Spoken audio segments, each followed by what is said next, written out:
Hey, everyone. Welcome to Unique Ways with Thomas Gerard, an audio podcast. We've got a really awesome guest today. He is a champion for creatives, a hustler of culture, and a connector of people. And he's also the founder, CEO, and creative director at Rollout. Please join me in welcoming Jonathan Nodrick. Welcome, Jonathan. Hey, thanks for having me. I'm glad to be here. Awesome. You ready for 20 questions? Yeah, let's go for it. Okay, question one. Tell me a little bit more about yourself. What do you do? Well, you really kind of summed it up there in the beginning, but for me, Rollout, it's been an ongoing project, and we're kind of a commercial wallpaper design company. But I always tell people we're more like a record label where we rep different artists and designers, and we transfer their artwork into wallpaper. They're not necessarily wallpaper designers, but we see something special in what they do, and we help to make their work into wallpaper. We work primarily with architects and designers, and tomorrow it'll officially been 17 years since we had our inaugural exhibition at the Alibi Room in Vancouver. So we co-founded it back then, and that's when both you and I were in Emily Carr together. Awesome. Yeah, just a note for our audience, Jonathan and I know each other. We go way back. We went to art school together, and he was already starting a rollout at that point from Vancouver. So it's super cool to see it now. Question two, what's a key piece of knowledge that makes you different? Well, I wouldn't actually say it's knowledge, but there's something interesting that people find out about me, and they're kind of perplexed a little bit, is that as a designer, I'm red-green colorblind. And they're always kind of skeptical. They're like, "Well, how can you be a designer when you're colorblind?" And another classmate of ours, Dale Davies, we used to collaborate together, and he had eye astigmatism. So when we worked together, we joked that between my colorblindness and his astigmatism, we had one good set of eyes between the two of us. But the thing that it did is, at a very young age, is I realized I couldn't color match. I couldn't color the proper skin tones. I couldn't tell a lot of colors. It was kind of like dyslexia with color. And so from, like I said, a very young age, I learned how to ask for help. And that isn't such a bad thing, because that's kind of permeated all my design work. Is I'm very collaborative and not afraid to be collaborative and ask for help. I know there's some artists and designers who prefer to keep to themselves, but I couldn't do that. So it just kind of grew up knowing that asking for help isn't a bad thing. And it's actually improved the work that I do and the people that I work with. Nice. Yeah, I remember Dale. It would be great to have on the show. I got to reach out to him. Number three, why this of all things? Why do you do what you do? I am surrounded by creativity. When people come into our headquarters and see the space, our little creative bubble that we've created, they're inspired by it. And I'm extremely fortunate that I get to make a living for myself and my crew by producing inspirational work and spaces. And I don't know why I wouldn't want to be doing this. It's a dream come true. Perfect. What does your future look like?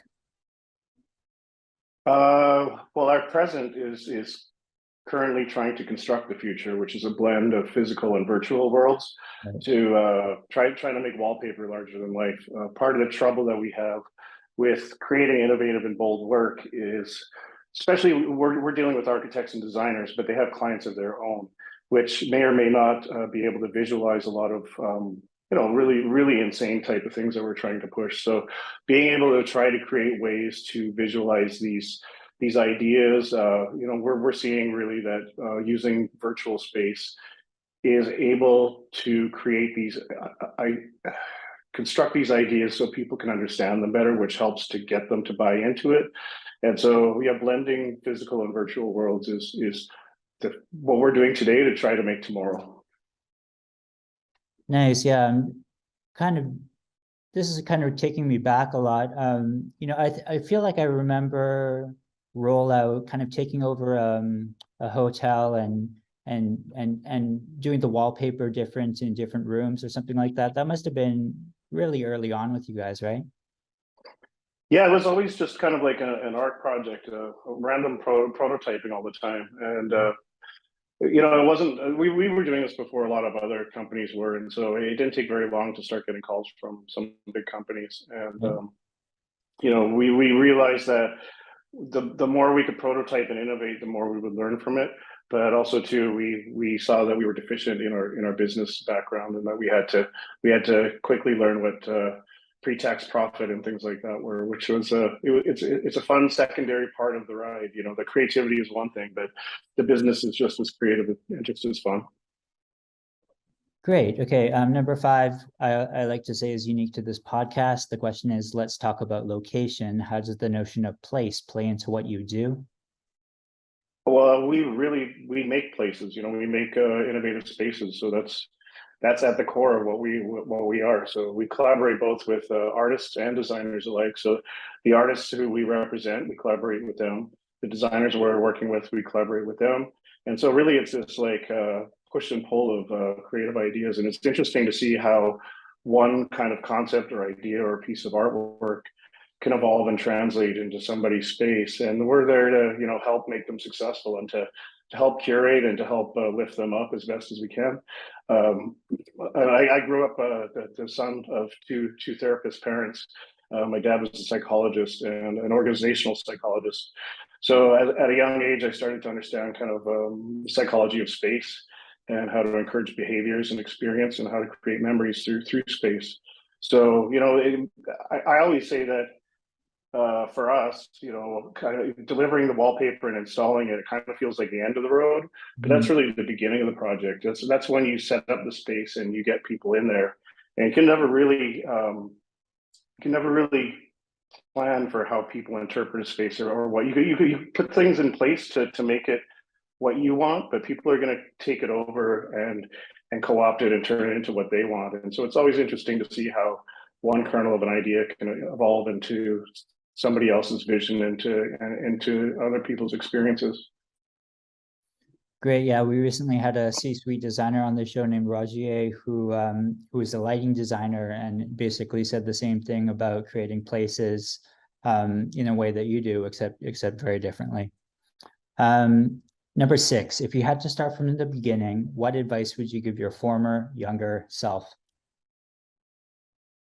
So my gut reaction is to say, don't fight so hard for stuff. You know, the harder it seemed like I fought for a lot of things, the harder it became and the more difficult it became.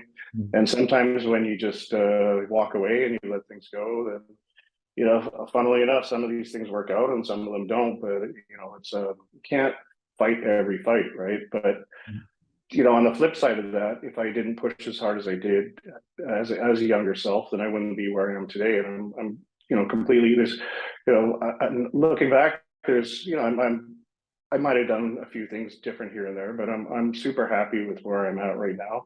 So, you know, maybe take it easy on yourself a little bit more, but keep the fight happening, but just relax once in a while, and you know, don't think you've got to solve everything. So, and I'm learning that. It's taken me, oh, God knows how many years to come to that realization. But that I think sometimes the harder you fight for things, the harder it makes it.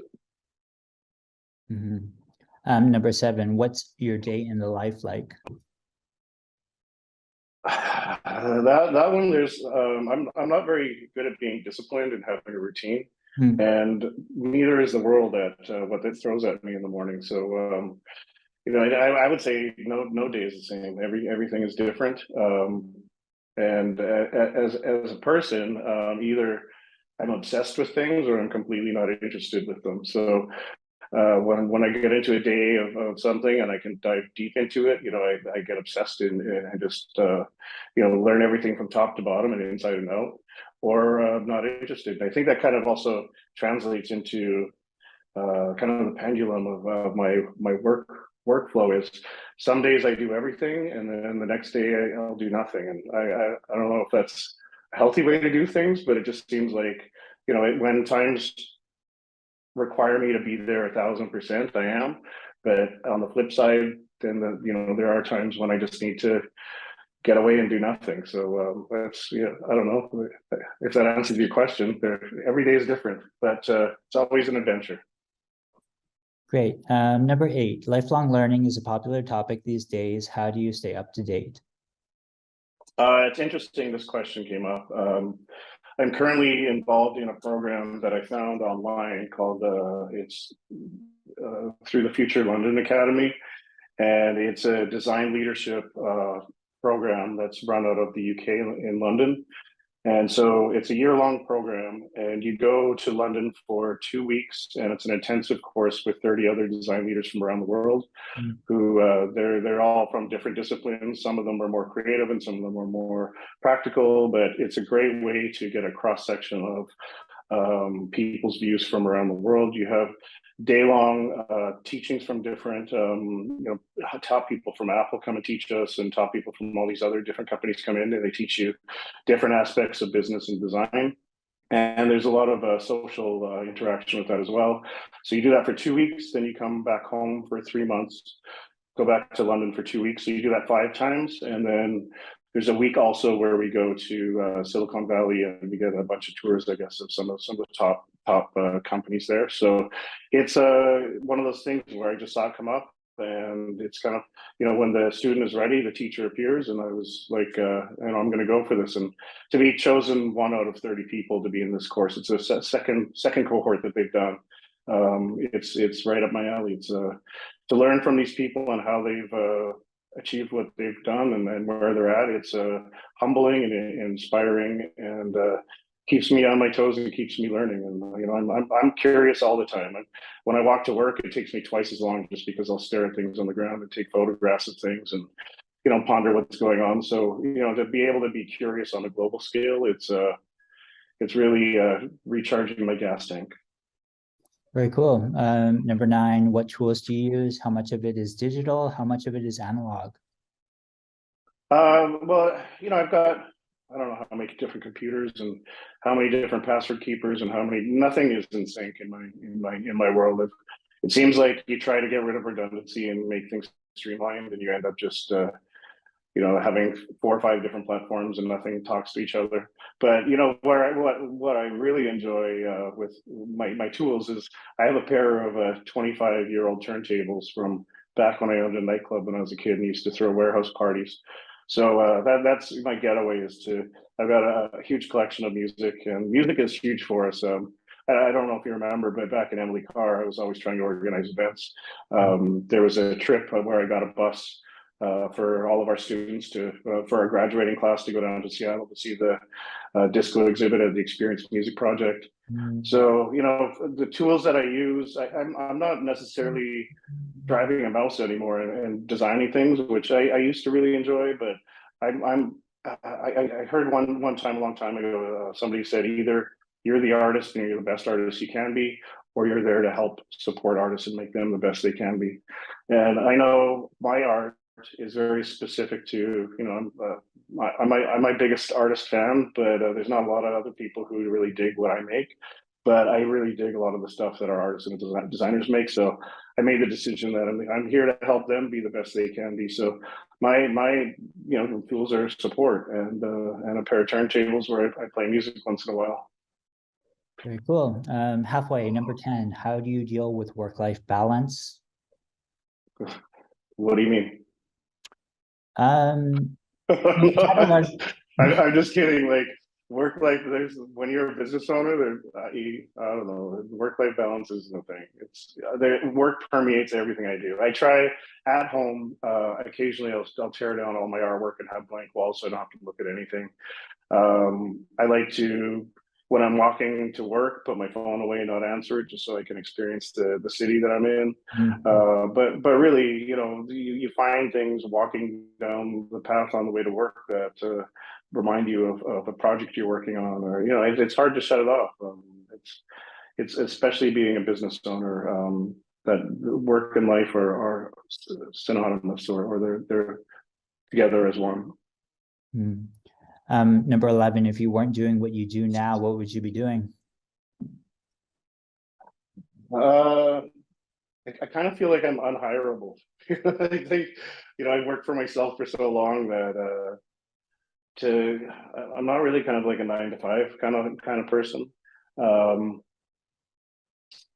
I know there's a common thread in all the things I've done, and I mentioned before when I was younger, I had warehouse parties and I had a nightclub.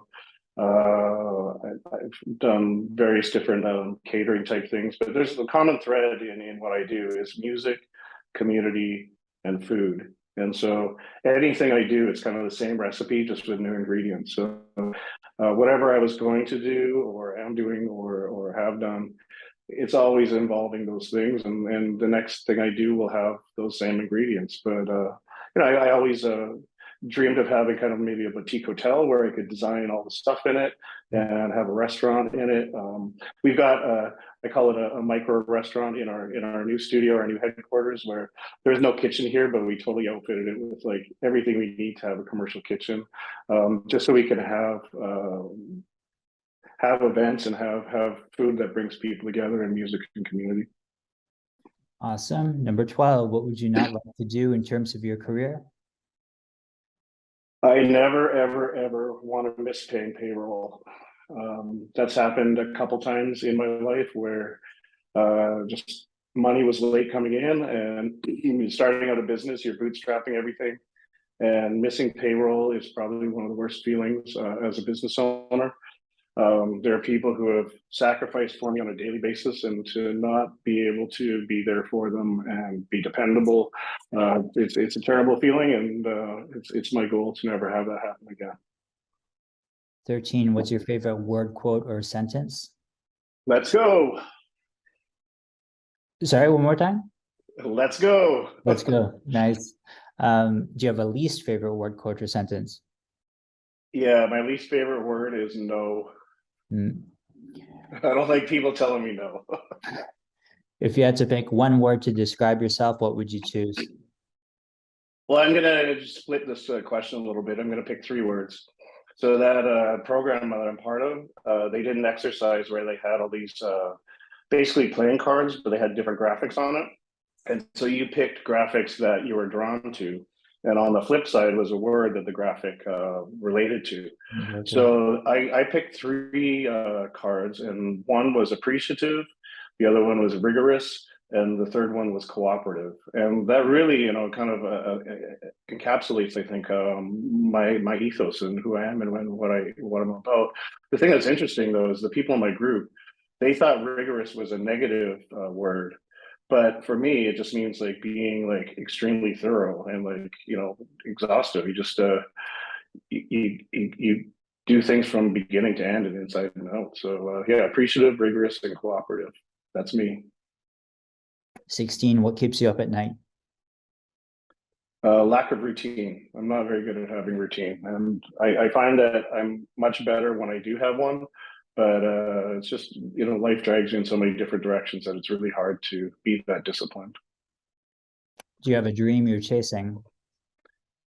Yeah, so I've just come back a couple weeks ago from that program, Future London Academy, and there was a art exhibit that we went to. It was a Universal Everything Life Forms show in London, and those guys are like dripping and cool. The work that they make, it was on a whole other level. They did a 14 or 15 visual art installation, the kind of animated graphics, moving architecture that are kind of these animated robot animal things that morph from one shape into another to music in this old parking garage. And it was like everybody, there's probably 20 of us that went, and people were just speechless at the end. And that's like the level of execution and creativity and ideation that I want to work at. And I hope one day either I can get to work with them, or that I can get to that level where people are that inspired by the work that me and my crew are making. Segues into 18, what inspires you? I mentioned before, music, community, and food.